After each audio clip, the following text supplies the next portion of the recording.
Hi, this is Dr. Bharadwaz. I am CEO and Chief Doctor at Fidicus Homeopathy. And coming to the important structures and functions you have to know in this disease is especially the working of immune system and also the joint anatomy and physiology.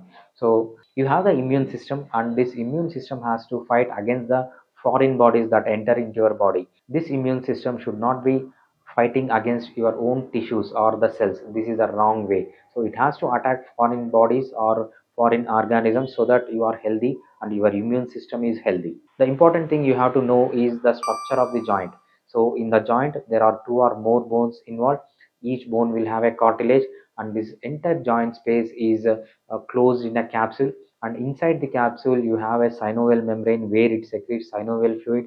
This synovial fluid is viscous and it acts like a lubricant so that there will not be friction in the joint. The importance of the joint is to provide you with the movement. Fidicus Homeopathy.